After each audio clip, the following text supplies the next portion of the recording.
Hello, everyone, and welcome to Hypnosis Hero, the show where we interview the world's greatest hypnotists, and we feature hypnotists from most of those guests. Otherwise, it's just me and the other two heroes doing the hypnosis. Tonight, we have a special episode. We're going to be recapping the Performing Hypnosis Summit, the Vegas experience. All us heroes were there in Vegas this last weekend, and it was amazing. I'm going to bring my good buddy Brian on. Let's see what's going on with him. Brian Bay, how are things going for you, sir? Living the dream, man. How are you doing? I'm doing well. Doing well. Good. I saw you were just out on a ride on your motorcycle. Oh yeah, we've had some. It's not raining, and I can always put more layers on. So as long as the wind is pretty much blocked, I'm good. So it's great to be home. Great to be back on the bike and just ripping around and just getting it. Fantastic. How about yourself? What's shaking with you? Well, you know what? I feel like I've just been, still in Vegas until Wednesday. I just got home yesterday, and it's still pretty foggy. Yeah, at least you don't have to do time change stuff. So I feel Grant has got to be jet lagged like hell. Dude, I can't even imagine like the journey he's on. I don't even know if he's home yet. Well, at least Sean's home. At least Sean's home. Sean Kostiak, how are you, sir? Yeah, looks like I'm home. I'm good. Yeah, I'm stuck in Calgary still. Yeah, I had a flight delay. Apparently, it's better to have mechanical problems in a plane while it's still on the ground. Yeah. Rather than in the air. So they told me in Edmonton there's no more flight to Regina, so you're gonna have to spend the day in Calgary. So I did what any good person would do. I caught up on sleep. There you go. and again, to put things into perspective, an airplane can't just pull over in the sky. Yeah. Well, it can. It's just going to end up on the ground at a very, very rapid rate of speed. Yep. So, yeah, it is. It is what it is. Those are the odd things that happen when you do any kind of travel. Could just as easily have been a car that blew a gasket or tire or something like that would have delayed a person. So, is what it is. Sure. Basically landed in the same weather that I left, though, which was kind of nice. It was about around the -4 mark, so that's be around like 30 degrees for you guys. And not that much snow on the ground. So, well, that's good. Hey, before we jump into things, let's we should mention we're moving Hypnosis Hero to a different day and time. Who wants to announce it? The day and time. Who remembers? Actually, Jim, did we put an event out for today? We did. Yeah. Okay, I'm trying to find it on Facebook and I can't. So if you see me looking on my other screens here, that's why. I posted it on your wall too. Oh, here it is. I just refreshed it. Awesome. Yeah. So so we're going to be moving. I believe we agreed on Monday nights at 5:30 p.m. Pacific. Is that right? Yep, which would be 8:30 Eastern. Yeah. One of the things that we've been running into is it's really tough to get the stage hypnotists on the show because they're mostly busy on Friday nights. And also, Friday nights, maybe that's kind of a go out and have fun night. So we're going to try this out for a while, see how that goes. So it'll be second and fourth Monday from now on. And we're going to do give our best effort to rotate back and forth between stage hypnotists and hypnotherapists. Great. You know what? Before we begin the actual recap, Sean, do you want to show people your award? Do you have it handy? Of course I have it handy. There it is, everybody. Outstanding contribution, Sean Captain Kostiak. We're going to start calling you Captain from now on. It'll be much easier so we don't get confused with that other Sean. Yeah, well, like I said yesterday on the Hypno News, sometimes I have trouble distinguishing my name when there's lots of noise in the background. So I always tell my students, don't say, hey, Mr. K or hey, Mr. Kostiak, just say, hey, Captain, and I'll hear it. Nobody said very nice. That's awesome, dude. I love it. You embrace your inner, well, not even your inner nerd. You're full nerd. So we're going to be bringing on, and I see we've already got a couple of people here. Hey, Paulette. Hey, Carol. We're going to be bringing on some people to talk about their experience, what that was like in Vegas. And I'm really happy to say all three of us were able to make it to Vegas, which was awesome. Oh, Brian. I've got story time for you because Yeah. one, the knife in my back. My pride has been just thoroughly bruised. I think you still have a few dollars left on your debit card, Brian. We knew you'd want us to treat you. So, hey, Jim and actually, Grant's new names are money bags. so why don't we do that, Brian? Why don't we? Why don't you? Now, this was Brian's first time at a hypnosis conference. So what was that experience like for you, Brian? Oh, the conference was great. Met a ton of just absolutely wonderful people.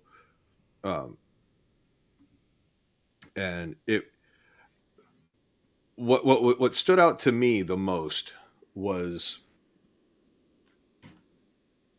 the fact that it wasn't just across the country, like worldwide. We had one guy brought his entire family out from Poland. We had a guy from the Netherlands, Mr. Saunders from the United Kingdom, handful of people from Canada, the Great White North, and just people from all over the country. So everybody was just, minimal drama. I think we had, one person that I still am not sure what all happened. But it would be irresponsible for me to comment without having all the facts. And so I'll leave it at that. But indeed, no, we got, both you and Grant and I all three of us are Masons. And Michael, the magician that we saw the first night, he saw my shrine or my Shriner shirt. He goes, "Oh, I'm a brother out of Tucson." I'm like, "Awesome."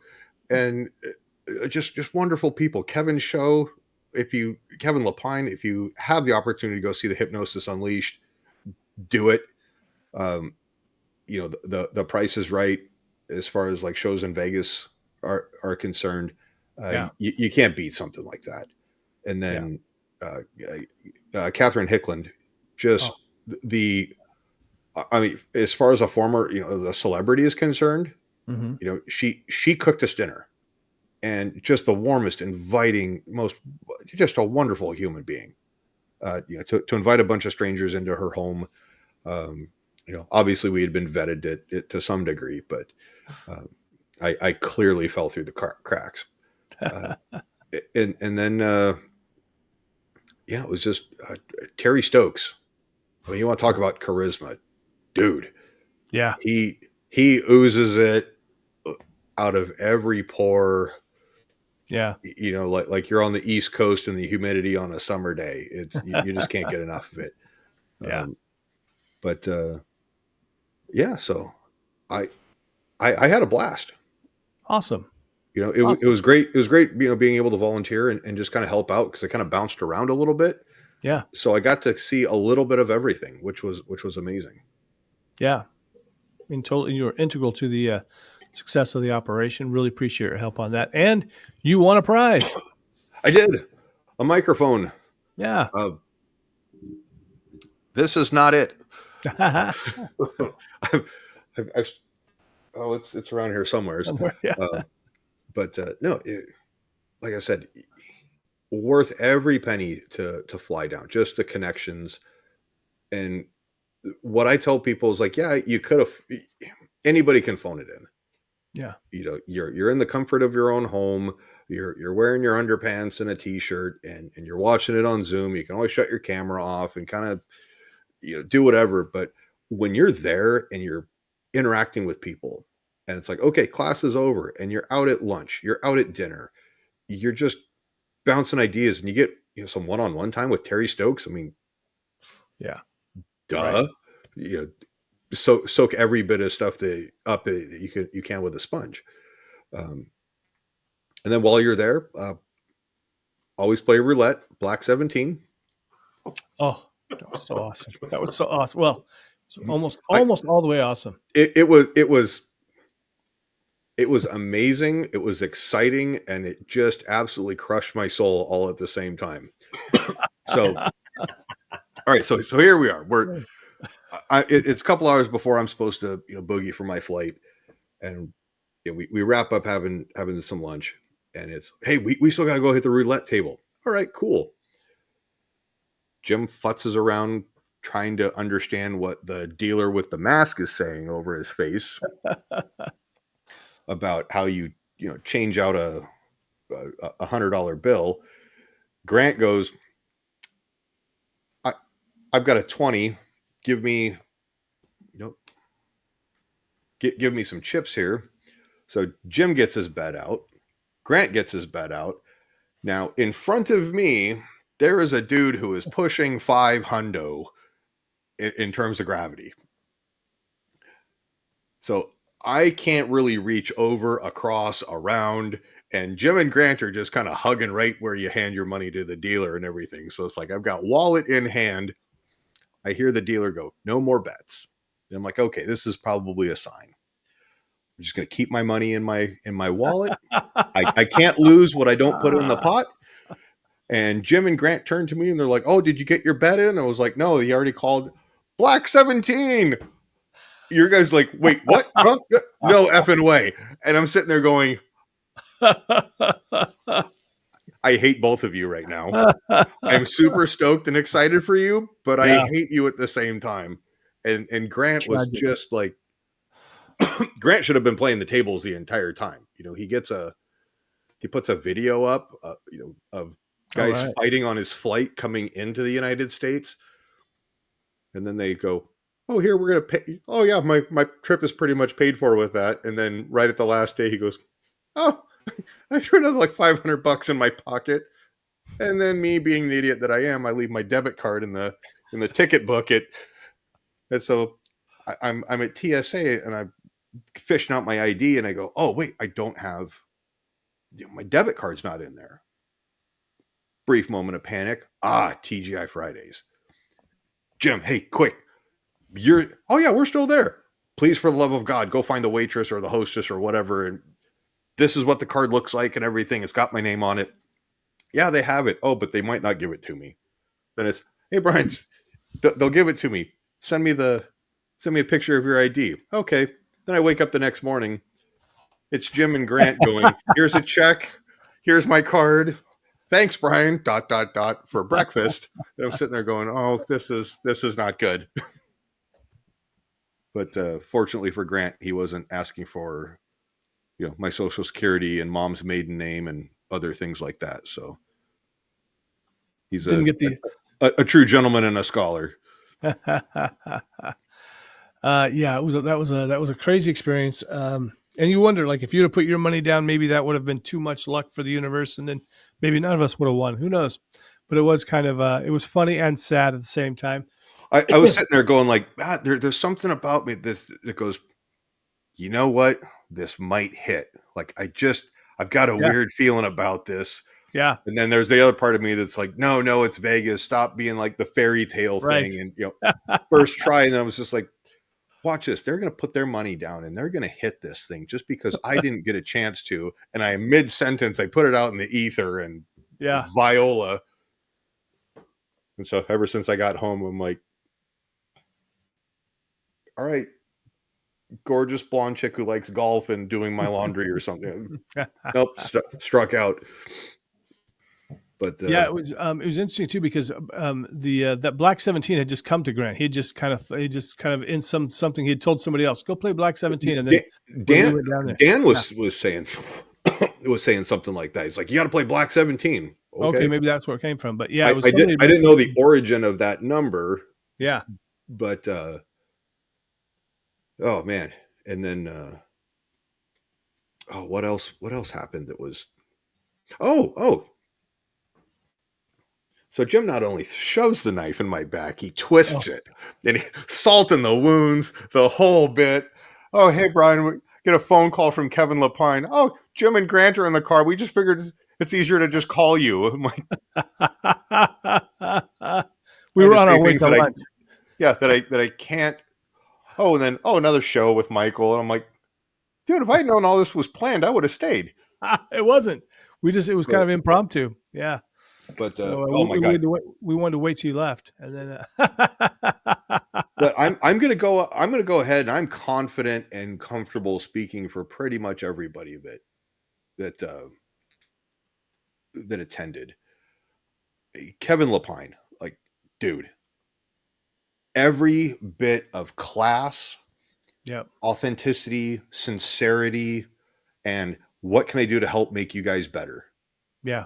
I mean, we had a show. He sat down, and because we had our group there, he he stayed like another hour or something for Q&A. Yeah. Like hour and a half. Yeah. It was great. And I'm like, dude, I could have talked to you all night. Right.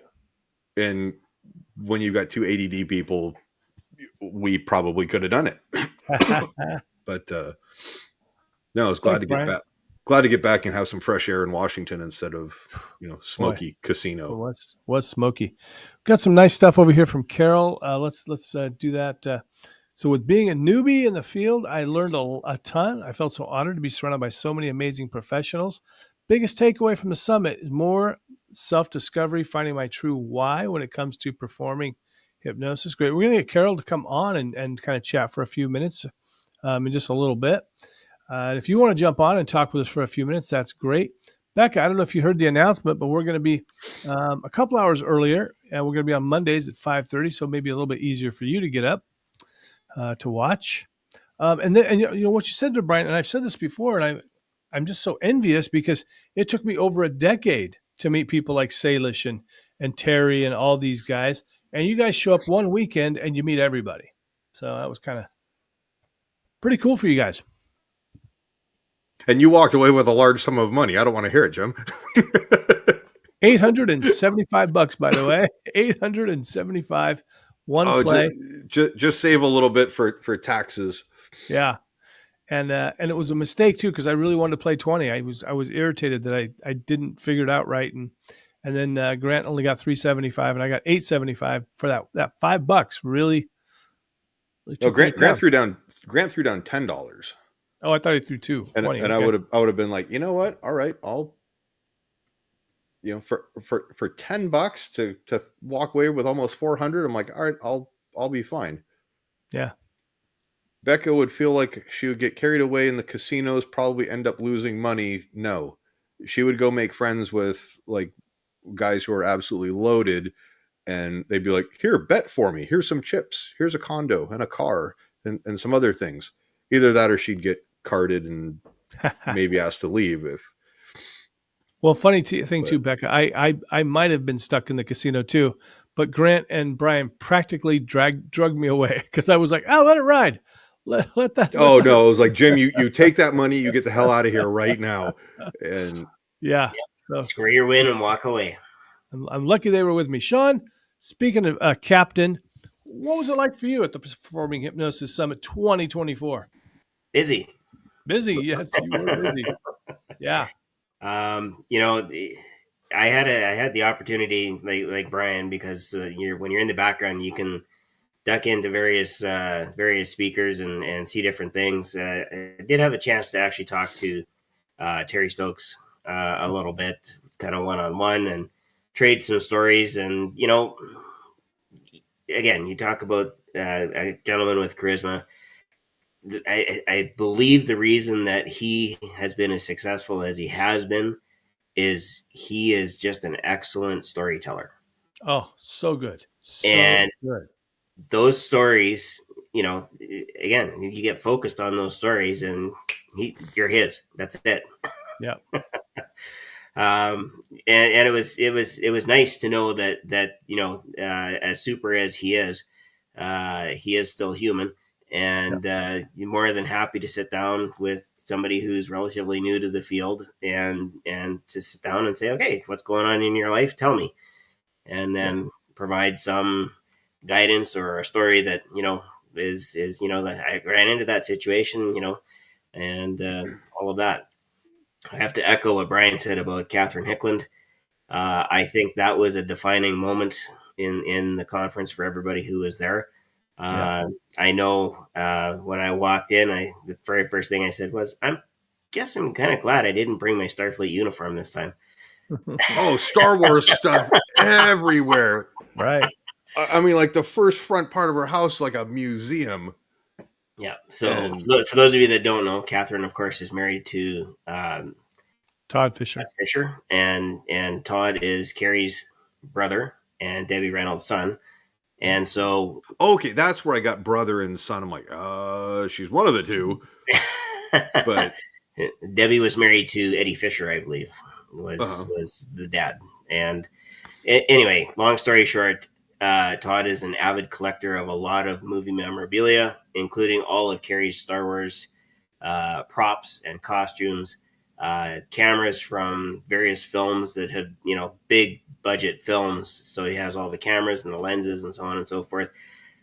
They have an absolutely wonderful house, and yes, they were awesome hosts. I have to say, it felt like you were just invited to your best friend's house, and it was time to have a little party and get together.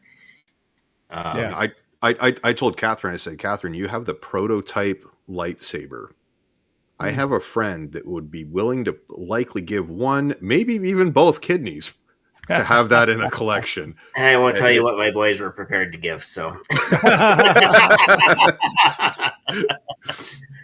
so and it's again, you get a different perspective on people, because she is a colleague, but she's also been an actress for many, many years on soap operas, and some of our favorites from the 80s, Knight Rider, Airwolf. Knight Rider. Yep. And the car was off site. I know, which I was like, so disappointed. It would have been the icing on the cake. Yeah. I'm like, to get my picture, especially if we had the keys to turn on the little red the light on the hood. Oh,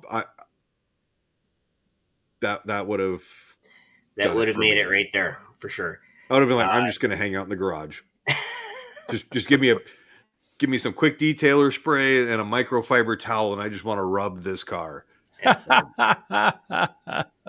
But again, it was an opportunity, like you said, Brian, to connect with people on a different wavelength. We go to conferences to learn. At least most of us do. We go to learn and figure things out and network.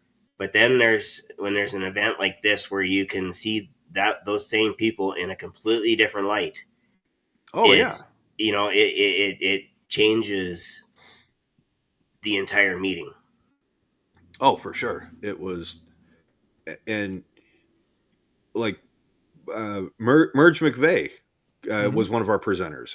Yeah. And he was like, yeah, here's out doing street hypnosis and everything. And he goes, and I just asked him, hey, are you going out to Fremont tonight? Yeah. Can I tag along? Absolutely. Cool. And we went out there, and one of the ladies that I was able to work with, was like, I want to try. And I think that those were like the English words that she knew, along with my English not very good. Yeah. And German, Dutch, I don't know. But I was like, okay, we'll just kind of go to the basics. And she got to experience something. I'm like, okay, hypnosis knows no, language barriers. Some hand and arm signals and everything. And she got the idea. But I mean, Merge took some, you want to talk about some speed stuff, like he's fast. And I took a lot of stuff, Jim. If we get to go do some stuff this summer, oh dude, awesome. You want to talk about blow your mind? It's gonna be fast. Yeah, I've been out on the street with him and Mr. P, and they're doing amazing stuff. Amazing stuff. Was Mr. P out there too? I don't remember. No, his buddy Truth was out there for a little bit, and then he had to boogie, a late flight. But I think we finally got back to the hotel around 4 a.m. Wow. And that's why I rolled over and looked at the clock and went, 11 o'clock. Oh my God, I got to get up and get showered and dressed and, feel human. I got to check out in, an hour, Right. Get packed and everything. But no, man, that was, you see just a lot of really strange people in Vegas. That's true. Hey, what do you say we bring somebody on? Carol, you want to tap the link? Did we share that already? We did. Carol just messaged me and she says that she's got some friends inside waiting on her. She said she's really, really sorry, but she needs better planning. Okay. But no, she and I kind of palled around for a little bit. Yeah. It was good to kind of get, because I mean we talked to her I think several months last year, where she's like, hey, I've got my new shows, and she showed me some of the videos of her shows, of like the second and third ones. She's like, here, we bounced ideas off of each other, and I could not be more proud of her just getting out there and doing it. Totally. Yeah. And she had some questions, some legal stuff. I'm like, oh, here's some questions I might ask an attorney or ask this tax accountant or something like that. But yeah, she was pretty awesome. Yeah, I would say, from listening to the roundtable, some of the advice that was given was just go out there and start doing it. Calling up your local bar, do fundraisers. Some of them said work for free. Do whatever you got to do to get some shows under your belt, get some video. I thought that was great advice. And then, although I never like to call it free, I call it pro bono. Different. Mm-hmm. The other thing was, it's everybody's trying to find the shortcut. They want those magic words that are going to elevate them. And without exception, every one of them said, what's the key to becoming, a legend like they are? Hard work. Mm-hmm. Alan Sands said, do 1,000 shows, do 1,000 shows and then reevaluate. So I think it was really eye-opening, I think, hopefully for some people that are out there just searching for that. Boy, if I just had that magic phrase, that certain thing, that certain agent or whatever, but it was just hard work. Put in the time, put in the work. No, and also making sure that you've got proper equipment. I mean, and one of the common things that we heard was, just like the horror stories of people showing up and going, all right, Laura Wright, welcome. It was, you'll book a show or an event or something like that, and they go, yeah, we've got sound, and you find out it's little more than like the karaoke machine that will, fill your living room. Right. Oh, there's 100 people here. You're like, oh, this is going bad. But Alan gave some pretty good solutions for having your own sound, some battery powered stuff, mm-hmm. so that you have the opportunity to be Batman when somebody goes in and goes, we don't have anything, or this is substandard. We can't get a hold of the guy who has the key to the closet. Yep. Yep. Yes, Laura, we are moving to Mondays, 5:30 p.m. Pacific, 8:30 p.m. Eastern time, and God knows when in the UK. Sorry, Becca. Still be pretty early for you. You know what's funny about that, Brian? And I think I may have told you about this before, because it just chaps my hide. I had put into one of the Facebook groups, I'd put in there, hey, what are you guys recommending now? Because I was going to get a new sound system. What do you recommend? And so many of them were like, oh, you got to have a better contract. The venue's supposed to provide that, and you do this and say that. I'm like, I have that in my contract. I tell them, I check ahead, and I still show up, and they've got a karaoke machine. And I was or just how many? I'll ask you this, Jim. Yeah. How many tires do you have on your car? 4. I'm going to ask you again. How many tires do you have on your car? Is it really 4? I think 5. so. You should have a spare somewhere. Exactly. Right. Your sound is your backup, because if somebody plugs something in, hits the wrong switch, lets the smoke out of the mixer board, right, you've got you're on in 30 minutes or 45 minutes. Yeah. Lisa says with a Barbie microphone. And I got to tell you, and I was only in Alan's class. I mean, just briefly, I had 10 minutes, 5 minutes, because I was checking out other things. And I picked up so much information from that amount of time. And I've been doing this for a decade. So there's always something you can learn. And, here's the thing. If the sound sucks, the title of his talk says, I think it was, if your sound sucks, your show sucks. Yep. That's true. And guess who they blame? Do you think they blame the school and they go, oh, they should have gave him better equipment? Do they blame, the custodian that went home early that didn't open? No, they blame, well, that hypnosis show sucked. Someone needs something to, somebody needs something to blame, and you as the performer get to wear it. Yeah. I don't even think about it either. I mean, the audience just goes, the show kind of sucked. They don't even, maybe they don't even think about why it sucked, but they just know it sucked. And it was because you had shitty equipment, crappy equipment. And so it was really nice to hear some of the professionals say, no, I always bring my own sound, even Salish, Alan Sands, I always bring my own sound as a backup. It's great if they have it. Perfect. I don't have to unload my car.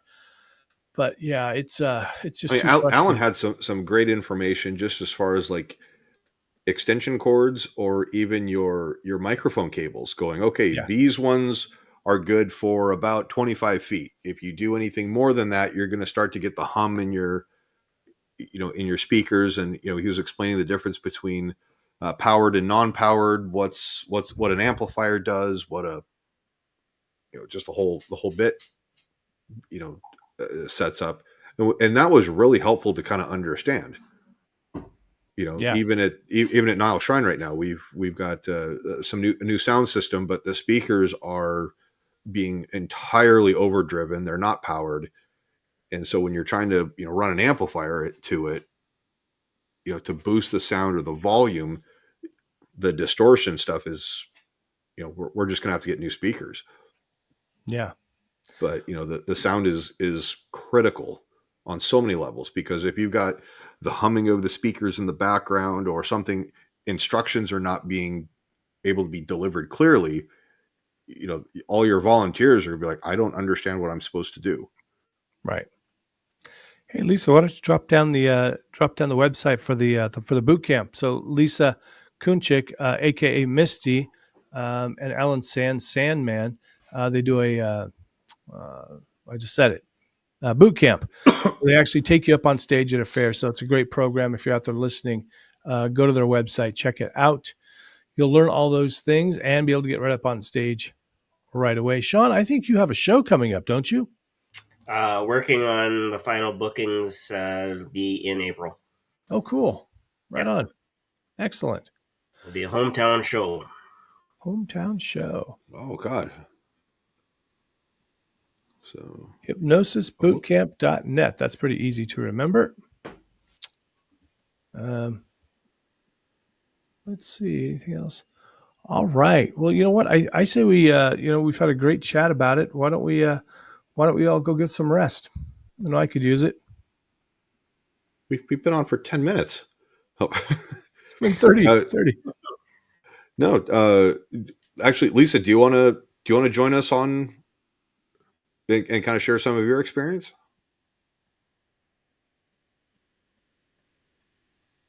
I don't know when one of you guys is going to get her a link. If she wants to, we're going to drop the link right there. I can give her the link through Messenger.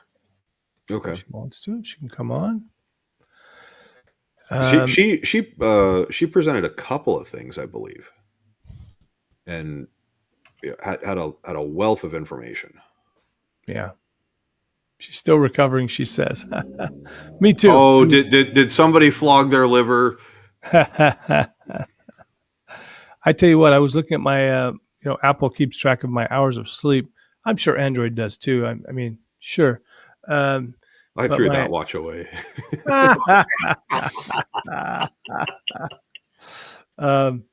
So it was telling me I was averaging for about 4 or 5 nights. So I was averaging 4 to 5 hours of sleep each night. I still haven't caught up. Yes, well, Becca. I average most nights. Oh, well, you need to get some help. Becca says, I reckon you guys should come to the UK. Becca, I'm actually looking into that. I might come over for the UK Hypnosis Conference, and then Grant and I might do a project over there. So that would be exciting. Yes, Brian, you can come with us. I can see the wheels turning. Right. I'm like, that means I got to get a passport.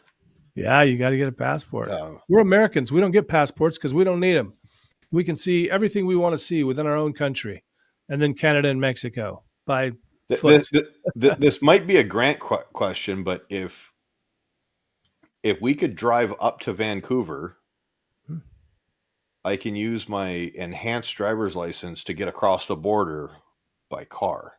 And then if we flew from Canada, because they're part of the Commonwealth, I don't think that. I don't know if we could get in the country that way, because it's like, all right, I've already left the country. I'm one of your allies or something. And seems like it. Well, that's the thing. Yes. Or something, right? Start the process, Brian. It takes about 45 to 60 days. Yeah. You're going to want one anyway, I'm sure, because you're going to become an international superstar. I still find it kind of funny that we have to go through all just as long as I don't get the hate like Taylor Swift does about her carbon footprint. Yeah. It seems funny we have to go through all this rigmarole, especially between Canada and America, and the United States, because it seems like we're practically one country anyway. I don't understand. Actually, on TikTok, they had a guy that was talking about what would happen if different pieces of North America formed a country. So if we formed the North American Union with Canada, United States, and Mexico, we would be the largest country with the highest GDP and I think the third largest population. Wow. And lots of tacos. And then I wonder if Putin would try to invade us or something, but well, it's so nice to have that natural water border around us. That's kind of nice. Yeah. Becca, she's going to take you down to the Chippy shop and stuff. The Chippy, and show you some of the many pubs we have. What? All right, Becca, what's a Chippy? I don't have Grant here to translate. As someone who's talked to Grant, Sean's giggling like that means strip club or something that I just don't know. If it's a male strip club and I don't know, that's even worse. Fish and chips. That's fish and French fries. I know, they're weird. They don't get it. We had this conversation. She's like, "Oh, I like chips." I'm like, "Oh, I got barbecue chips," and she's like, "What?" Yeah, no, they call those crisps. Yeah, right. And then I was like, "But we call them crackers." And she's like, "Oh, our crackers are biscuits." I'm like, "I don't think that word doesn't mean. I don't think that means what you think it means." And biscuits are cookies, or something. Exactly. It's so. Beck was sending me a picture or a quick video clip of her sister's dog, and she's like, "Oh, you want your tea?" And I'm like, "No, wait, this is the most British dog ever." And they like throws her a little, Scooby snack, and I'm like, "Okay, wait, tea is dog." Brian, does everybody know who Scooby actually is, and why what his snacks are? Right, Scooby snacks. I have a pretty good idea with Shaggy of why Scooby is constantly hungry and they have the munchies, but right. And wrong, Brian. Wow. Oh, fighting words. Maybe I won't come to the metric side of where the history comes from. You realize that you guys are the only country left that actually still uses the old imperial system. Even the imperial country doesn't use the imperial system anymore. I thought there was still like some Saudi Arabia or something like that uses it too. It's some Middle Eastern country. It's so there's like two of us. Yeah, it's so weird. I remember. Do you want to know why the U.S. still uses the imperial system? Because we're because 10 millimeter sockets go missing at the drop of a hat. You sneeze and they're gone. Nobody has ever lost a 3/8 or a 1/2 inch socket or anything like that. That is not true. It's between the 10 millimeter and the 14 millimeters are the bane of my existence. That they're never in there when I need them. No, in Canada we still have some of the old imperial system. Obviously, our football field is bigger and wider than yours. We go 110 yards to the end zone. Our end zones are 25 yards deep. Uh, wow. Why yeah, would you do that? Why would you do that? and our field is, I think, 65 feet wide instead of, what is yours, 50 feet wide or something like that. I No, know no, our, it's got to be. Oh, it's much wider than 50 feet. All right, your hold on. fields. I got to go Okay, to the. check your field, and then I'll tell you what a CFL field dimensions are. And we put the end zone poles at the just about 2 yards in, so just in place. We've had people actually run into them So, before. so an American football field, that's like the oblong pigskin. Um, Yeah, yeah. The hundred not yard, 100 yards long from goal line to goal line. End zones are 10 yards deep, and then the field is 160 feet wide. Hmm. So Wow. the total length of the field is 120 yards. Hey right. guys, I'm actually fading fast. I'm going to dip out and let you guys finish up however you'd like. I'm. Okay, Okay. It's just hit me. I'm just wow. I'm wiped. I Um, can tell you were fading about 15 minutes ago, Jim. all right. Which means Jim's going to go spend more money on my debit card. Exactly. I got more shopping to do. Guys, it's been real. Please, Sean, you know how to turn it off. Turn it Yep, off. All right. Good talking to you guys. I'll see you in a couple of weeks, if not sooner. Brian, I'll probably see you tomorrow unless I'm busy Oh, of spending course. more money. sounds good. I told you, Sammy's going to sniff my debit card for any substances. Uh, It might smell like bacon. That'll be about it. Bacon I can live with. I'll be like, All why right. isn't bacon accompanying this? But Hey, thanks, Becca, Laura, Misty, everybody that's watching right now. Really appreciate it. Maybe the guys will do some hypnosis for you. I don't know. I'm out of here. Take care. Be well. Be awesome. you're getting sleepy. All right, so now I got to have my say. So Oh CF, God, the inmates are running the asylum now. yep. So CFL field is 150 yards long and 65 yards wide, uh, divided into two 55-yard halves, with the center line at Oh, the you 55-yard said line. 65? Yeah, and the end zones are Oh 20 wow. yards deep. So Yeah, your field's another like 10 yards wider. yeah, Wow, that's a big field. it is. Yep. But then they went NHL size hockey rinks to international, which is like 1.5 times the size. But no, I'm. Oh, Jim must have like the super master powers because there's only so much that I can see. That there's a small handful of people on here, but Yeah. I don't know if there's anybody else who's on who is at the conference. But no, Laura says I may be fading. All I heard was giant.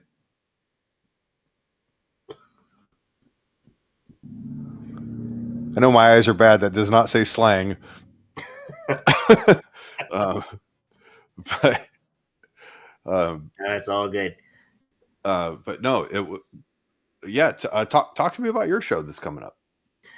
Well, I still have to put it together, but if everything falls into place, I'll be partnering again with the same magician that I did my show in Regina Mm-hmm. last year. So I will likely open for him. I don't know. That might still be up for discussion. We got a lot of planning to do.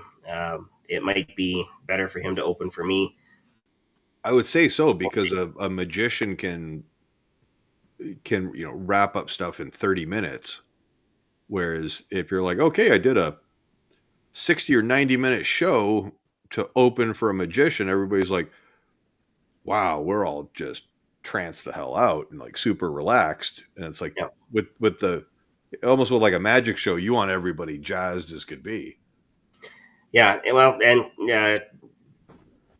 Citric can do the do his show. It usually takes him about an hour. So Mm-hmm. so he would do an hour, I would do an hour, and so for a 2 hour show, I think we would be charging $35. Screaming deal, man. Yep, it is. That's a you. I don't know. That's something I call a sore dick deal. You can't beat it. But That's the one way of putting it. Yeah. yeah, like I said, I just can't speak enough about this conference, man. I'm really excited for next year. Jim put dates out, didn't he? Yep.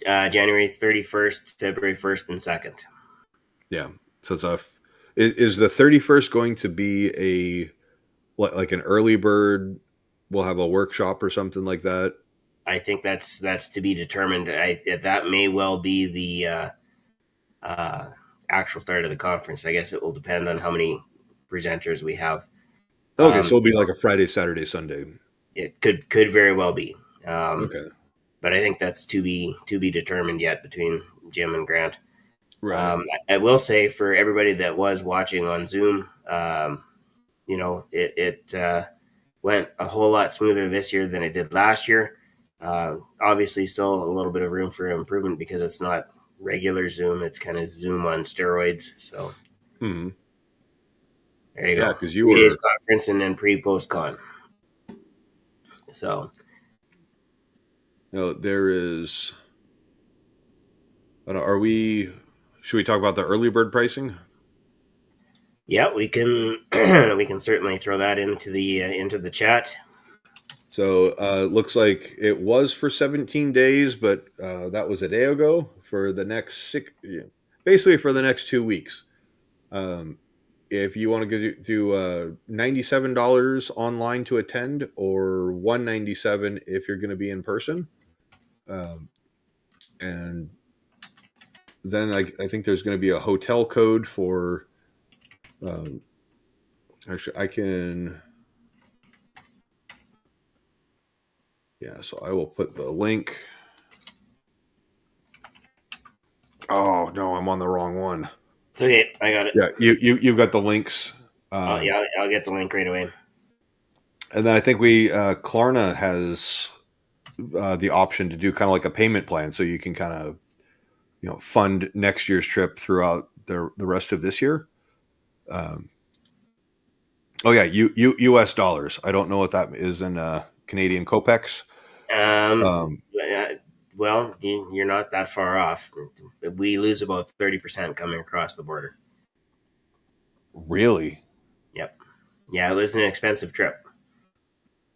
I thought kind of the exchange rate. You guys were kind of closing up on being pretty equal with us, because last time I was in Canada.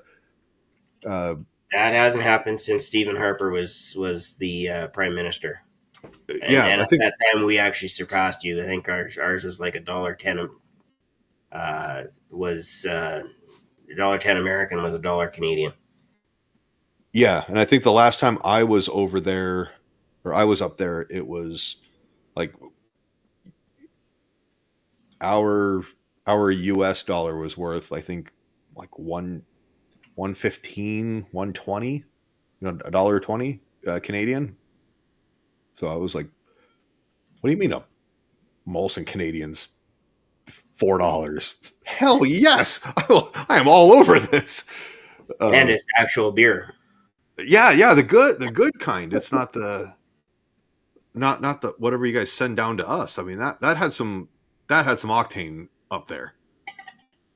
It's what keeps us going in the winter. Oh, definitely. And hockey games. Yeah, I like this. But no, we should do a Canada trip. That would be pretty cool. Yeah, I can host a few people here. But almost be like West Coast Canada, because there's a nice. Oh, you want to go to Vancouver? Sheraton, a four-star place in Surrey, just across the border, so people could, fly into Bellingham and drive across or whatnot. And it's not too far from Jim and I. But I wouldn't recommend flying into Vancouver if you can at all avoid it, because getting in and out of the Vancouver International Airport, which is actually not in Vancouver, it's in Langley. Right. It's completely disorganized. It takes a little bit of doing. So. Oh, really? Yeah, it's on par with it's on par with Vegas. There's on ramps and off ramps everywhere, Oh yeah, and if you that's something happen to that hit the wrong one, you're up the creek. I'm really glad that we had Ubers. I mean, Vegas actually has a pretty cool deal where they're like, order your Uber, stand in this collective area, and then they've got different zones in the parking garage. Yep. And then they go, okay, zone A, parking stall 4. You're like, okay, it's bingo. We're easing into Vegas with our gambling, and they just pull right up. You throw your bags in, and then off you go. Yep. It's almost easier that way than trying to get friends to pick you up at the curb. But no, it was, like I said, it was a great trip. I think Vegas is 4 or 5 days is about my max, where I'm like, all right, I'm ready to come home. Sleep Yep. in my own bed. And but That's were you getting lost? Were That's you what I did. getting lost in the hotel, just where the rooms were? It Um, was like you get off the elevator and they go, okay, you can go one way or another, and then at each end it breaks off into two other. I'm like, I could get so turned around in this. yep. And Well, everything looks the same. They kind of bank on it. Actually, this was the first time I stayed in one of the wings that broke off. Uh-huh. And by the time I got all the way down, actually Dan was about 4 rooms away from me.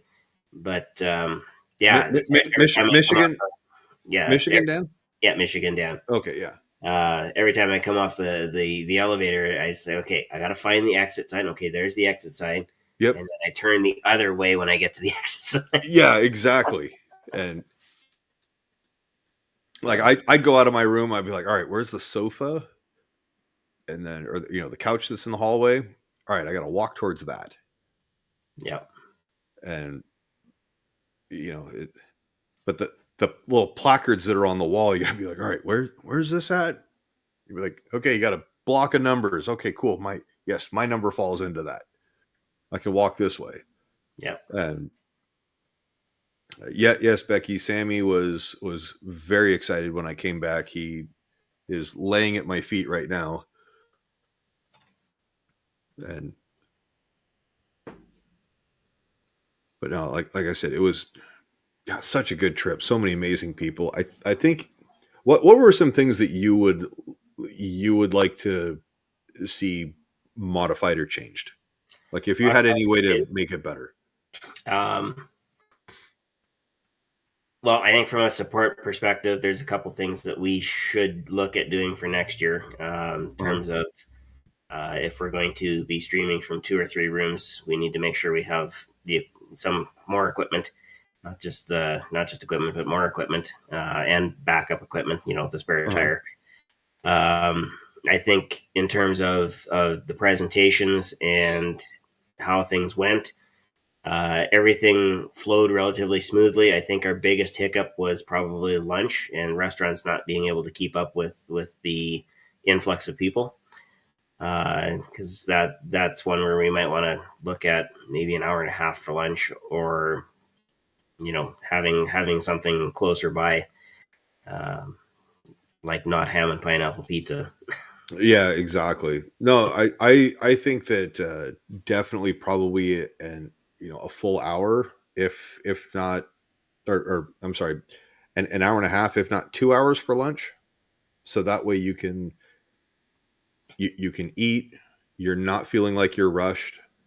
You can enjoy some conversation at the table, run back up to your room, whether you need to use the bathroom, brush your teeth, just do a quick little freshen up. You're able to do that. So that way when we get back, we're not sitting there going, all right, well, we're still waiting on people, or like you guys had that one day. Yeah. Hey, we're all eating out of to-go bags. Yeah, and it happens. The show must go on, and that's part of the gig. It's part of the learning, right? Mm-hmm.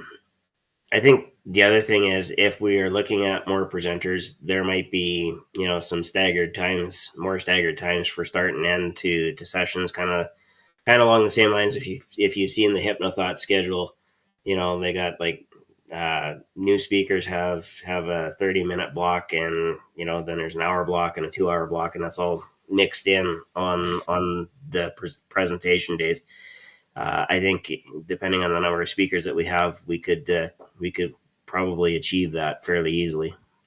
Definitely over 2 days, over 3. It depends on how many speakers we have. So, and what are your thoughts on like the field trip idea of like, hey, we're going to go it's going to see be a tough. magician, and there's always something that's there. Yeah, But it's going to even be having tough to beat, not going to Catherine's. oh, for sure. Yeah. And if there's a way that we could swing that for next year or something, that I mean, I just can't. I'm definitely going to be getting a note down to her in the mail to thank her for everything that she did. I mean, that was just an experience of it in and of itself. Yeah. But what are your thoughts on um, having an opportunity or a time where it's like, okay, some people might be first timers, that we can actually have a course like this is what the like street hypnosis is about, or some stage stuff, and then actually have an opportunity to go out and hit Fremont Street and Yeah, do some I stuff. think that would be a pre-conference or a post-conference, Hmm. day. And Jim actually, that was one of the very first sessions that I took at Hypnothoughts, was Jim's Badass Hypnosis, Street Hypnosis day-long session. Hmm. Uh, and that we wound up out in front of the Bellagio in the afternoon. So Yeah, that was I'm kind of sitting there going, God, when is Hypnothoughts this year? July.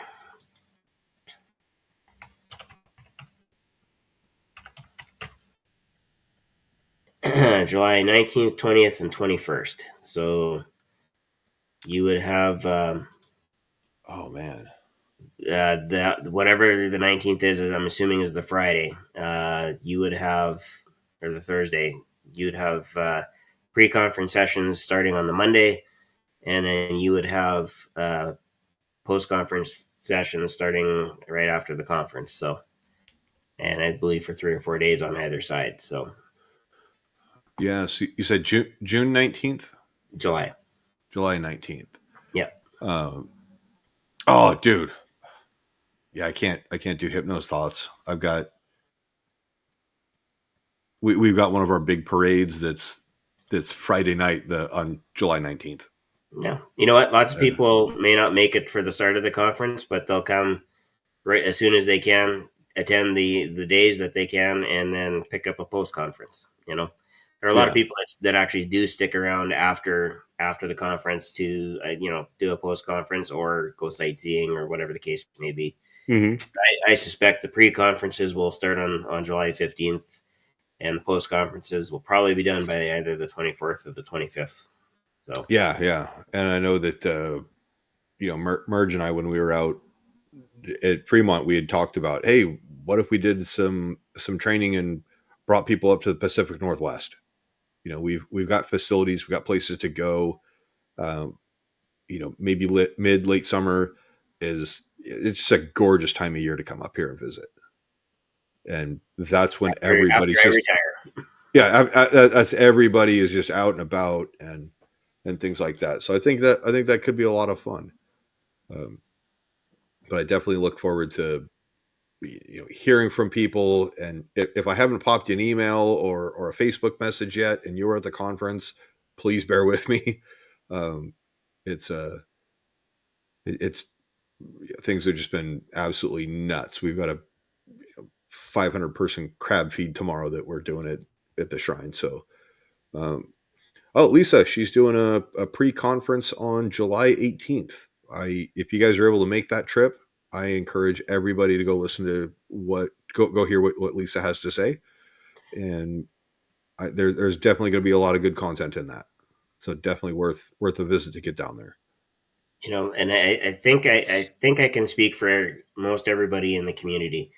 The one thing that impressed me when I got to Hypnothoughts, and then of course carried through in this conference here, was the fact that people were willing to share. And I said this last night on Hypno News. Mhm. Uh, people are willing to share, and that's huge. That doesn't happen at tech conferences that way. It Mhm. doesn't happen at teaching conferences as much. I mean, there are some teachers get to be kind of cliquey at certain Oh, conferences. for sure. I've been to management conferences, and it's more competitive than it is collaborative at times. Oh, And yeah. in this in the hypnosis world, because there are so few of us, people have no problem sharing because they know that you can't sink half a boat. You're It, going, it, yeah, and that was one of the things that really just impressed me so much was there was there was pretty much like absolutely zero scarcity mentality. It yeah, was there is plenty of work to go around. There are a number of ways to be successful, and a wide variety of interests too. Some people are looking like, oh yeah, therapeutic stuff. A lot of people, some people are just going, look, I like doing street hypnosis. I want to be on stage. I want to be on cruise ships. I want to do corporate gigs. I mean, God, the possibilities are endless.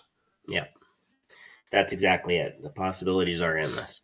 Um, Um, and because that is the case, there's room for a lot more people to jump in to, if they want to look at this as a actual career, uh, instead of being, a hobbyist, there's room. oh, and that was the thing. I'm kind of sitting there, hearing some of the money that people are making, and I'm like, God, you know what? Maybe I could just make a go of it. But you get around a lot of people who have passion for what they do. And when I tell you it lights a fire under your ass, it does. Yep. It plenty of motivation that, I came home going like, all right, Jim, we need to sit down and plan a show and, figure out some bits that I can do without violating probation or making people upset. But because there's a lot of stuff that, hey, this would be fun for me, but other people might go, oh, you took a little too far. But that's why I've got a lot of good mentors and stuff to bounce ideas off of. Yeah, for sure. And even like Kevin said, he was like, reach out. We'll pick your idea apart. We'll try to break it, and then what does break, we'll figure out how to make it better That's and that's what improve on it. that's part of that hard work that everybody referenced. And had I known my plane was going to be delayed the extra day, I would have just taken the extra day Oh and yeah. and stayed for the roundtable, because that to me is probably the one thing I missed the most out of all of that. Like, there's recordings of all the other sessions, right? So it's Uh-huh. just that one there isn't. So I wish that we would have. I wish we would have recorded it just for, even if we didn't release it for the public, for folks like you that were behind the scenes, that were just busting your ass and everything, that we at least memorialize it, and you get to pick up some of those little knowledge nuggets that were left. And it was just,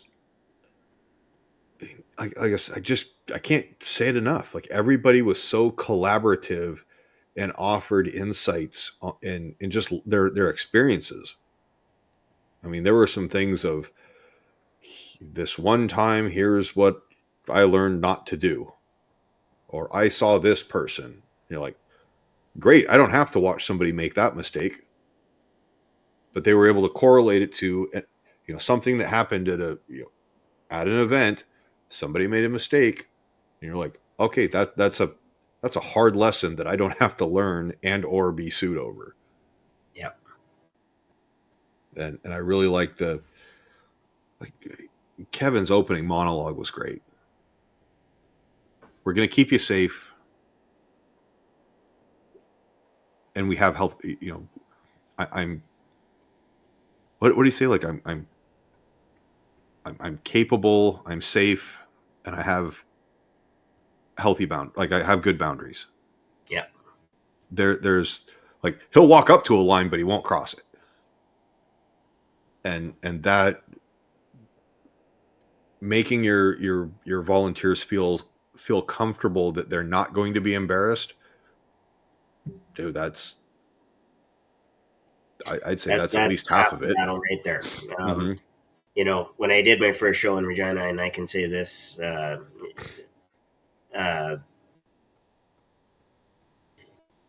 one of the people that was in the audience actually wanted to sit and have a discussion, like ask a bunch of questions. Oh, And really?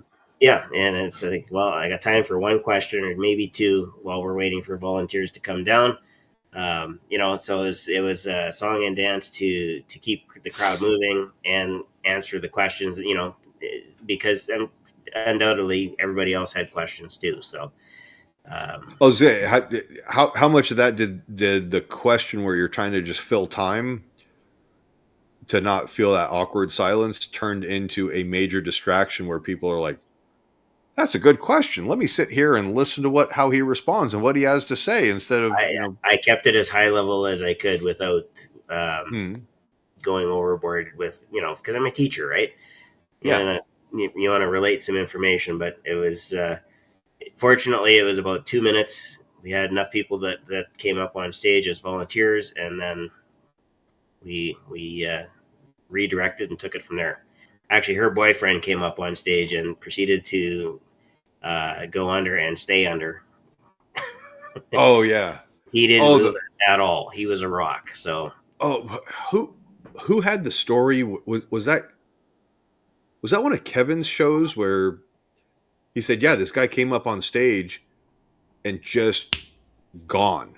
He yep, was on another planet, and like no matter what they did, hey, this guy's not coming out of it, only to find out that, like 6 or 8 weeks ago or something like that, he's like, yeah, wife gave birth to triplets.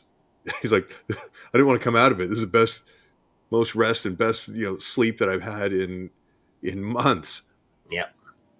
But I mean, that just shows that it goes to show you the power of what things are capable of being achieved. Yeah, it was a thing where at the end of the show, I woke him up and said, "Hey, are you ready to go?" He says, "Yeah, let's do this." I said, "Well, but the show's over already." He says, "What?" Yeah. So end it with a joke, and he said, "Yeah, no, the show's over." Really? Yeah, I said, "You were great." What was the show over, or was It that was. just a bit that you were doing? Oh, It okay. was. Yeah, Well, we that were. was actually really cool of Kevin, where he where he said, "Hey, for all the volunteers that are up on stage, you were the show, but you paid to see a show. Here's passes to come back to another one." Yeah. And I think he really did us solid by taking. I mean, he took care of everybody. Yeah, and one thing that I know because I've been in the hypno hustle with Lisa for a few years now. Mm-hmm. The very first word is safety, not Yeah. entertainment, safety. Mm-hmm. And from safety, you can build the entertainment. So you didn't come in. You came in Friday morning, didn't you? I landed about 6:30 Thursday night. Yeah. Did you make Michael's magic show or no? No. Okay. So I felt horrible for Mike, but he handled everything like a true professional. Like I said, the sound issues. They had to switch from a wireless mic to a corded mic, and then you know wear and tear on the cords. Sound was cutting in and out. So finally, he just goes, "All right, I'm just going to set this down. Y'all can hear me." And not a huge venue, but we went through it, and it's like there was some dad jokes and the goofy humor and slapstick type stuff. But what he closed with, the rings routine, and it's just the linking and unlinking rings. We've all seen these. It's not I in talking with him, he goes, I have a pretty unique setup, and how I choreograph things, and how I perform the illusion. But the way that he told the story, and then he had a different rendition of it was basically a pretty instrumental, beautiful rendition of the Christmas song, the Hallelujah, and the sound peaked and came in and out at all the right times. I'm watching this and I'm hearing like Penn and Teller's voice going, "This is absolutely beautiful. It is magnificent. Everything was spot on. You couldn't." I would put you do that over the holidays. I challenge anybody, especially women, like that's like the hallmark portion of his show where people, I could see where people could easily be brought to tears just by how magnificent that was. And I kind of fawned all over him about that. I'm like, dude, that was just amazing. And having been on stage before, like, and seeing people who suck and then seeing people who do great performances, I couldn't really say like what made or didn't make it, but it's like I know what I like. And he just absolutely crushed that. Yeah, and that's the piece right there. It's all the components are there. They're all interacting in just the right way, and the effect is wow. And that should be the goal of every stage hypnotist out there, Mm-hmm. or anybody who's performing hypnosis on any kind of venue. Even Wayne Lee, who is a Canadian presenter, talking about breaking into the business market, will tell you it's you have to be able to create the wow in just the right way, and that means you kind of have to know your crowd a little bit, and you have to be you have to run like a well-oiled machine, and that takes practice and it takes work, and there's some hustle to it, and as you build your show from what I'll call the bare bone basics to something like what Michael had, where you have sound effects. So like Wayne, when he travels, if you catch his any part of his act, he's usually on LinkedIn more than he is on any other social media platform. But if you catch part of a show, like he's got music going and there's sound effects, and like it's not just him. He's got people working with him. To make all this stuff fly. But when it works so well. I mean, that's the part that takes it from that was a great show to wow. Yeah, it and like I said, it was the cool thing about that venue, even though it wasn't that big, was it was an intimate performance. Yeah. You could, I mean, it's like the only thing that I'm like, okay, if this was in, a gigantic sold out arena, this Madison Square Garden, all right, we're going to be watching a lot of those shows up on the big TV screens and everything behind him, trying to, see how all the different, camera angles and stuff like that. And at that point you're like, all right, how is this different than, watching Taylor Swift? Only a lot less carbon emissions. But there's just something to be said about, picking the venue too. How can you connect with your audience and everything? But he was out shaking everybody's hands, talking with us beforehand. And then it's also really cool to kind of see, all right, we're breaking everything down super fast. We got a comedy show that's going to start seating people in 40 minutes. And we have to, turn the stage. But then, same thing with the conference. We have the different presenters that come in.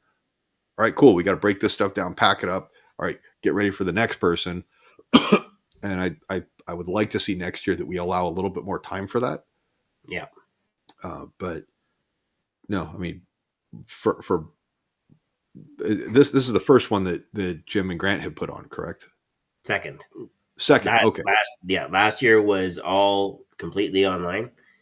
and it was a first run with that version of Zoom, so we had some technical issues, but Uh-huh. you know, the roundtable there was amazing uh, in the sense that it was almost totally organic. Okay. Terry was there, Marshall Silver, um, Tom Silver. I think who else was there? Anthony Gailey, and oh gosh, Lisa, help me out if you're still out there. Who else was on the roundtable last year? Anyway, they got talking, and another one of our colleagues, Paul, was kind of the moderator, and he really only ever asked, I think, maybe 3 questions. But just again, you know, you talk about the power of stories and whatnot. So, you know, Tom would say something, and then somebody else would reply, and then there would be, you know, Terry saying, "Oh yeah, remember when we had lunch in, you know, Philadelphia or what, you know, whatever it was." Uh, Lisa says was that the roundtable guy you were asking about? Jonathan Royal? no, he was. I don't think he was on the roundtable in year one. Anyway, long story short, that roundtable was uh, really kind of unique. And you know, for those of you that got to see this year's roundtable, when you compare the two, I think you might find that this one was a little more. Um, it was a little more directed than it was in year one, and it was just simply because it was the first time everybody was just getting together. You know, and the stories just started flow. The story started flowing before we actually started asking the questions. So Oh uh, yeah. it was just easy to work the question in, and then they'd be off telling stories again. So Well, I mean, and a lot of it was, you know, like one of the questions I asked uh, the guys this year, it was, how much of your show is inspired by something that you saw somebody else do? And obviously you're making it your own. But then I also asked them, like, what is your favorite bit or skit or, you know, part of your show to perform, and why? And a lot of people just went, hey, this is what I did and here's why, and here's where it came from and how it evolved. And, you know, some people like, I tripped and stumbled and fell into this bit because somebody did something super silly. And but I mean, just, and again, that turned into stories. And yeah, I think probably two of the greatest storytellers in that roundtable, easily Terry Stokes and Kevin Lapine. yep, And Kevin was always able to circle something back and go, I did this, and this. This is what separated me from, you know, the other people, and this is where I'm here. This is why I'm where I'm at. I mean, hearing Kevin talk about how he turned down the cruise ship, he goes, they were going to pay me unbelievably stupid money, and I had to say no. I'm going to be loyal to all of the people that have been, you know, the couple of agents and promoters that have been keeping me steadily employed.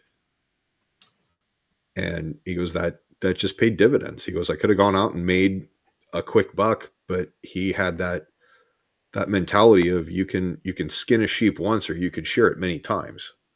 And he yeah, goes, I'm going to keep feeding the people who especially after I had already committed to something. He's like, I'm not going to just leave people hanging. right, And he really stressed the importance of not really burning bridges, you know, setting your healthy boundaries, knowing, you know, what you want and what you don't want, and saying that it's okay to have your career path, you know, adjust course when you need it to. And if you need to make corrections, you can. But have the integrity, be safe, take care of people. And I really love what he said is never put a target on somebody's back. Put a target on their chest give credit where credit's due, and just try to edify and uplift people as much as you can. Yep. I guess that was just kind of his fancy way of saying, don't be an asshole. Well, and that's, I mean, there's always going to be somebody who is that guy, but don't let it be you, right? Right. You're gonna wind up being more respected for building the community than tearing it down. So yeah, and he's always it's that person is easily identified. And he goes, if you look around the room and you can't identify that person, go take a good look in the mirror and really do a gut check and make sure that it's not you. yeah. But no, Sean, do you have the links that you could post for Kevin Lapine's show? Also, Michael Deschalet. That I didn't want to butcher the last name. I wanted to make sure that I was pronouncing it correctly. But yeah, Michael Deschalet. Another just amazing human being, a wealth of knowledge.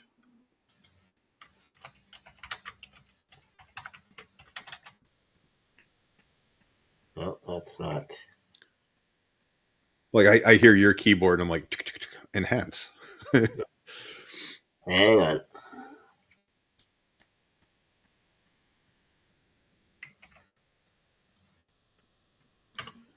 But Laura, you're on. Are you going to try to make the conference next year?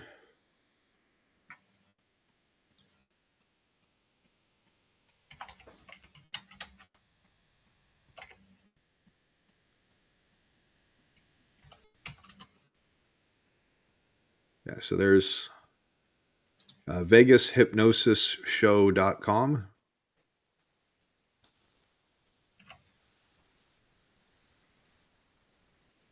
So yeah, Kevin Lapine, VegasHypnosisShow.com, and then Sean is getting Michael's stuff up here. Yeah, and Michael actually performs with another one of our colleagues, Don Barnhart. Barnhart, yep, he did a show for.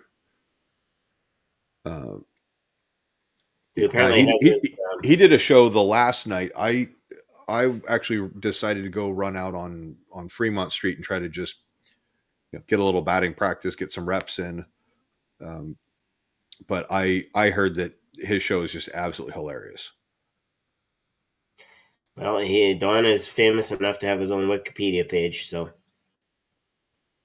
And again, everybody was just like, "Oh, I'm just so humble and whatnot." So Laura says Utah isn't far away from Vegas. So you're saying there's a chance.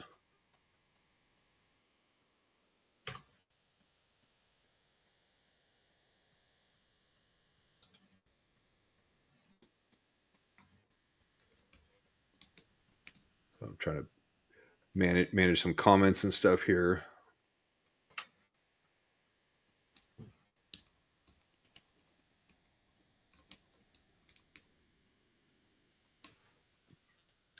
So let's see this. Whoop. Oh, yeah. There's Facebook.com, Don Barnhart, or Facebook.com/Don Barnhart. Yeah. And actually, if you just do a search for Don Barnhart, you'll catch his Wikipedia page, and there's a bunch of YouTube clips and so on and so forth. So. Yeah, Laura says the hypnotist community is very humble and like one in a million.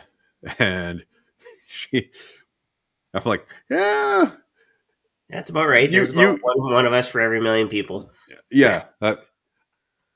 Yeah, I mean, some of the hypnotist groups that I've been on in Facebook, I mean, it's like you ask somebody, hey, how do you do something? And you're going to get 10 different answers. Yep. And then just like Facebook, people are going to argue and bicker, and my way's better. I've been doing it longer, and it just turns into who is this bigger, measuring contest. but I think that just like in any profession, you get around the right group of people, you find your tribe, and they're gonna be the ones that, when you have a show that sucks because you booked a birthday party and you went on 2.5 hours after everybody started drinking, and you can't get one person to shut up and stop disrupting everything. You need someone there to go, so you weren't there all night. You showed up, you got set up, you did your thing, you realized it wasn't going anywhere, you still got paid, right? Yep. Money still spends. Yep. Just like oh god, the comedian's name escapes me. Oh, where he basically tells Eddie Murphy, go tell Bill Cosby I said have a Coke and a smile. Richard Pryor. There you go. As soon as I said it and killed the joke and the nice little segue that I had, that's when it comes to me. But and then also when you just absolutely crush a show, you want to have people to call, and you can just be like, dude, this the best show ever.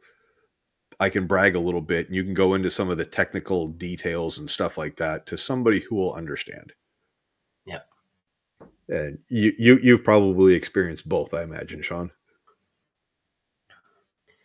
Yeah. I can say this. I had the good fortune of having a group of people that I could work with ahead of my show. So Mm-hmm. I was able to get in, making sure that I phrased things as properly as I could, and all of that helped. But if Lisa's still out there, she'll tell you the very first thing that I forgot to do was record it so I could learn from it. Yeah. And so those are things, those are technical details that when you attend training like Lisa's boot camp, Lisa and Ellen's boot camp,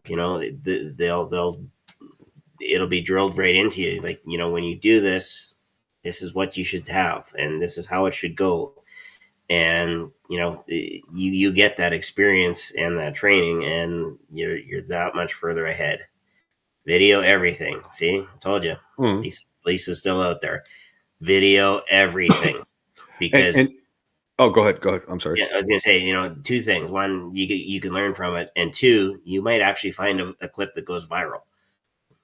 Like, I can speak with experience on the viral video, because if anybody goes to my TikTok, my very first video just absolutely exploded, and all it is me swinging a watch, and I got like 400,000. Like, Jim is envious. He brings it up, at least once every few months about my. Oh, I'm gonna now after his Black 17, I'm just gonna bring it up. Like, so tell me about Sean's viral video. It'll be fun for me. Yeah. But no, the other aspect is you never know when video is going to cover your ass. That's true. There's going to it is the double-edged sword, right? Like, it does become a legal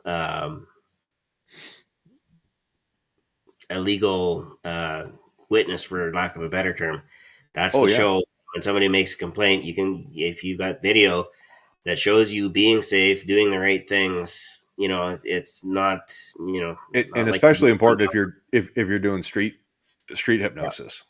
Somebody comes up and all of a sudden, excuse me, Mr. Sean. Yes, officer, Canadian, RCMP. We've got an allegation. And you're like, oh, here, let's roll the beautiful bean footage. Because if you can keep somebody if you can kind of prove your innocence before probable cause is even a question, you come out ahead a lot, because defense attorneys cost. Yep, exactly. And, Becca says, I think she's talking about your pocket watch. Where she says that she saw that on TikTok. So, dude, internationally famous, Sean. Yeah. Oh, yeah.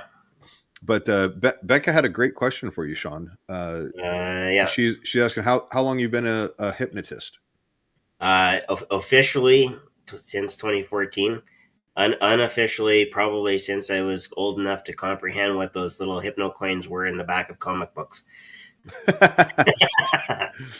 No, So that would be about 40 years. Right. Not that I was a practicing hypnotist or anything like that, but the interest was certainly there, and really didn't build until I was able to get to university and actually have a proper library that I could start doing some research on. That was about the time the internet really kind of started taking off, and so you had guys like James Ellis that would post his videos. His wife would post all the videos from his shows. That was the stuff that sustained me out in the middle of nowhere. I had shows to look at. It's like, wow, you could do this, and wow, you could do that. And then as that started taking off, that's when I got a chance to actually talk to Wayne Lee and find out from his perspective. Okay, what are the things that you're doing that made you successful, and so on and so forth. So, for sure. Again, going right back to everybody in the community, is always willing to share. So, right. No, that's and like I said, a swinging pocket watch is proof that it doesn't take a whole lot to entertain Becca. Yeah, Becca says, I wish I lived closer to you guys. Well, we do too. Come to the United States where freedom exists while it lasts.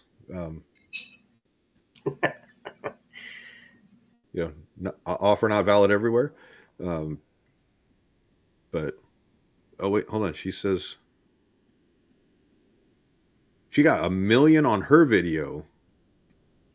All right, Becca, drop the link on your video of what you're talking about if it's appropriate. Gonna have to go back and check. We're gonna have to hire Becca to do some marketing for us. If she's got a gazillion followers on the Snapagram and the Insta chat and stuff like that. Yeah, I was gonna say the U Twit face. Yeah, which is now UX face. Now you see some of these social media stuff, you're like, I haven't heard of that. She says, beat that. Yeah, I'll get there. I'm assuming you're 1 million views, but listen, I'll be live on TikTok Sunday morning, so 9 a.m. my time, which would probably be about, I want to say 3 o'clock your time. AM or PM? I'm assuming you're talking UK time. 9 a.m. my time is about 3 p.m. I think UK time. Okay, which is like 7 a.m. Yes, because you're 2 hours ahead of me, right? Yep. Yeah, it's 5 minutes after 11 here. Becca says, "Nah, it's not really appropriate." Okay. That's why I got 1 million views. She shakes something on. Becca could read the phone book and get 1 million views. You get a couple of guys like us that people go, Brian, you've got a face for radio, and where's Jim? Damn, he's pretty. But yeah, fun and games. No, well, Sean, I've had an absolute blast. We've been at it for an hour and a half flew by like it was nothing. And I know it's late where you're at. I've got a big day tomorrow. I'm going to be probably 14 hours on my feet, and I'm going to be questioning life choices. Yeah, don't be crabby. No, I won't be crabby. My lower back is just going to be pissed, and probably my feet equally as upset. You know what? That was the one thing about the entire conference. By Sunday, my back was already starting to hurt, and then sitting in the Edmonton airport overnight didn't help matters. Oh God, that had to be just absolutely brutal. Yep, it was, but life goes on. It's Yeah. all better now, mostly. But no, I'm glad that you got home safe and in one piece and whatnot. So All right. oh, Sean, this is just really gonna piss you off. So Becca sends me the video on Messenger. I watch it with no sound. It's an LED strip on a wall with some like sparkly, I don't know, projector lights or something that you get on Amazon. And it's just a couple of captions, and it's like it's got some music stuff in the background. That's it. It's not her face. It's a corner of a room in a ceiling, and I'm just sitting there going, 1 million views for that. Yep. I mean, you see some of these little like YouTube short clips where it's got a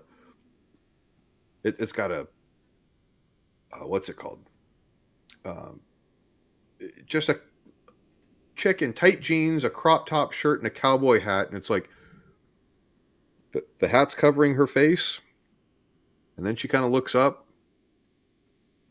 and then just smiles. That's it. 5 million views. I'm sitting there going, and they monetize that. It's insane. So I don't know. Yeah, Becca says not there was, I didn't see a human being in her video clip. Nothing at all. But credit where credit's due. Yeah, and that's exactly it, Becca. You never know what clip is going to go viral. I had no idea. Like, if the pandemic wouldn't have happened, I likely would have been able to continue making the videos. And at the time, there was me, Colin, Jim, maybe 2 or 3 other hypnotists that were actually on TikTok. It was open territory for everybody. Now there's like 50 or 60 of us that are on TikTok, and everybody that's on there has lots going on all the time to keep interest. So I'd be curious of how the differences are on TikTok between the US, Canada, and the UK. it's all driven by the same algorithm. Because So, I've heard like in China they have a lot of educational type of stuff, and in the US they're like, our algorithm makes sure that you see pictures of cats getting scared. It's like, okay, but thanks. yeah, there's a homesteader guy in Virginia that I guess bought an iPhone and put it on his automated lawnmower that just goes out and he goes, yeah, I got like 40,000 people just tuning in to go when this thing goes live to watch a lawnmower cut my grass. Yep. And I'm like, this is It's absolutely insane. What I see some people when they're going live, they've got thousands, they've got hundreds, they've got 5. And the guy who maybe has 5 is delivering some solid information or giving some solid coaching advice or something like that. And then, like you said, the guy who's playing video games or watching the lawn get cut, or yeah. I haven't actually seen anybody go fishing yet, but not live. But it wouldn't surprise me this summer if somebody actually does attempt it. As long as you got good Wi-Fi, it'll work.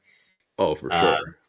But it's just nuts. And when I look at the variety of things that people are doing when they're going live now, it's pretty staggering what people will actually watch.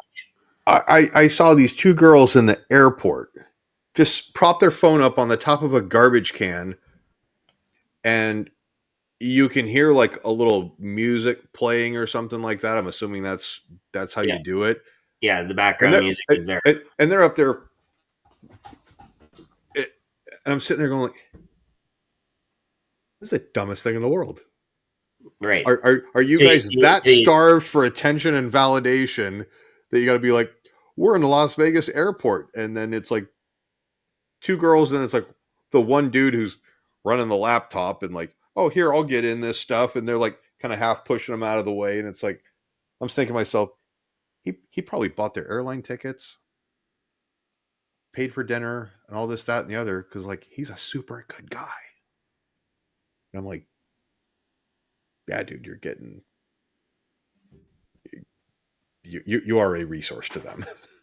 yeah. But you see a lot of these like behind the scenes. It's like one good looking girl where she's like twirling and doing her, and it's like you got 5 dudes on, you know, throwing confetti and holding lights and a camera and this, that, and the other, and it's just like, oh, Yeah. she's not going to date any of you guys.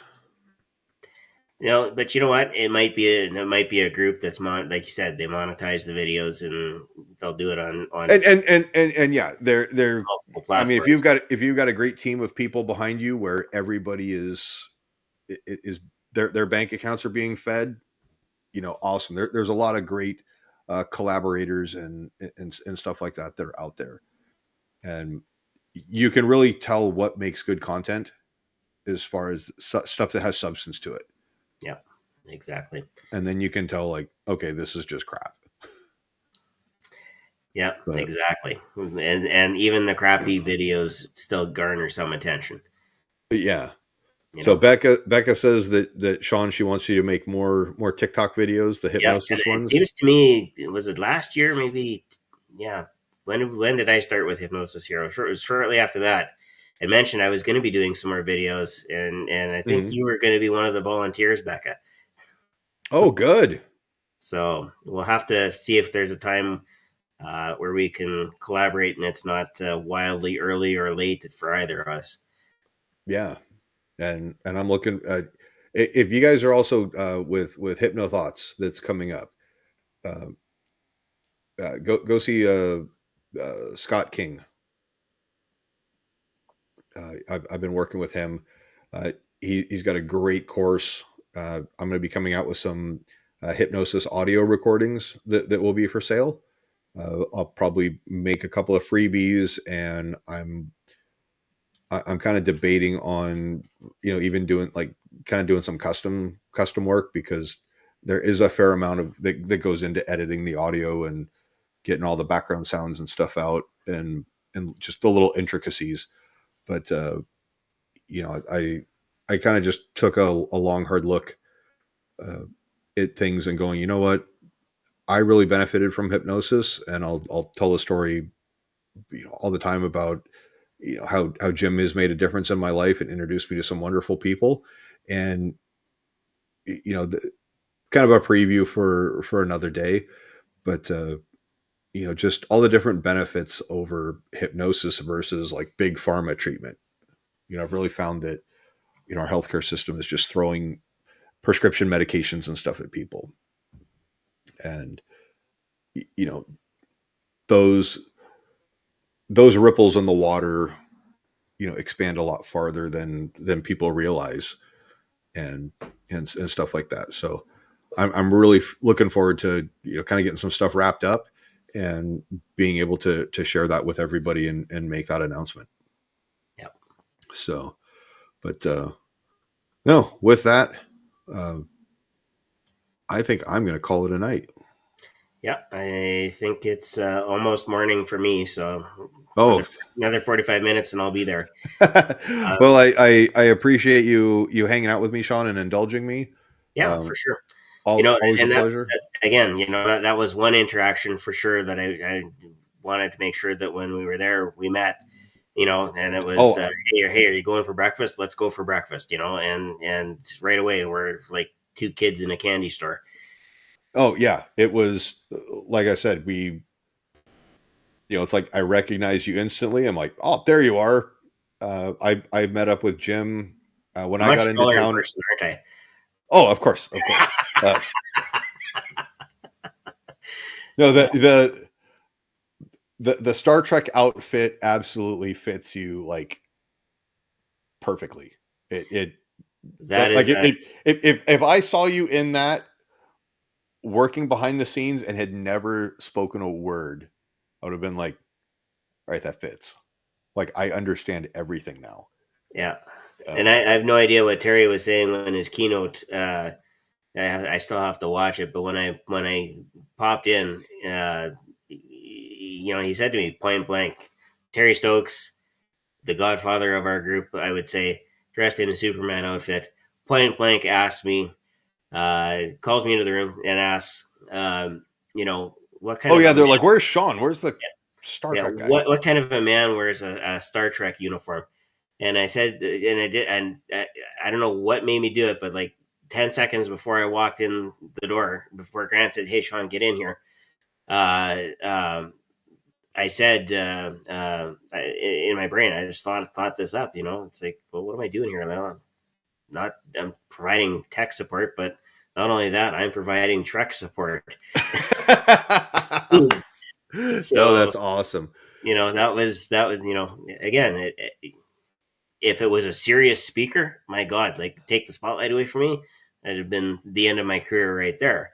Right. But no, it's that collaboration again where we can share and joke around and still get things done. So, and I think making the connections and kind of laying the foundation for relationships to be started, that next year it's going to be awesome to be like, Salish, it's great to see you, man. yep. All those, all the different people that I remember you, Well, case in it's an point. opportunity to catch up on people's lives. Yeah, case in point. Michael DeShalit put on an absolutely awesome session during Hypnothoughts 2 years ago, HTLX. Uh-huh. That'd be, 2.5 years ago already. And when he saw me, he says, "Yeah, I remember you were in my session." And the other person that was in that session right beside me was Don Barnhart. And he said, "Yeah, I remember that. We were in that session that Michael did." And so... And how many people in an audience, yeah, or on the streets, or whatever, have they, faces and everything, and then they go, "Oh yeah, I remember you from last year." Yeah. And it's just, when you have that, it's just that much more welcoming and inviting. So, And that just makes it really cool. So it's like, all right, next year you're going to wish that you had attended this year, so you could, because I'm expecting to see people just be like, "Oh my God, I haven't seen you in forever. What's new? Tell me about kids and this, that, and the other, your family." yeah. And that's also kind of a big portion of what it's all about. Yeah, exactly. So, all right. Anyway, I'm out of here this time. I good mean morning it. to everybody across the pond. Good night to everybody that's over here on this side of the world. Yeah. And we will see you on the second and fourth Monday now. Yeah. What's the next date? I'll have to put that in my calendar. Yeah. Let me check here. So the second Monday is actually Monday. I wonder if Jim knows that. Oh, this coming Monday? So we might see you on the 12th. We might see you on the 26th. We'll work that out. We'll make sure Jim is aware of second and fourth Monday and what that means. But there will be advertising out on Facebook, YouTube, TikTok, you name it. We've got accounts on it, so we'll make sure everybody knows when we're going live next. Yeah. And if you want to see me next, I'm going live with Chanel, who was a guest on Hypnosis Hero 2 months ago, give or take. Chanel, remind me of her. Chanel from originally from South Africa, lives in Portugal. Yep, that's exactly who I was thinking. Yep. She was pretty awesome. Yeah, and so we go live. We try and go live every first and third Sunday. Hypnothoughts, the Performing Hypnosis Summit kind of squashed that schedule, so we're going to give it a go this Sunday. And she, I believe, is still in South Africa visiting family, so it'll be good. And we might actually get to see her live now on TikTok. We're going to test that out this week. That's pretty awesome. So, all right, Sean, from the Great White North all the way down to Pacific Northwest. Yeah. I think what it is that Bob and Doug say. Oh yes, good day. Yeah. No, everybody, thank you for joining us. And, Jim's getting his beauty sleep and everything like that. So with that, be awesome, everybody. And we want you to stay free. And we'll see you next time. All right. Have a good night, guys. Okay. Night, everybody.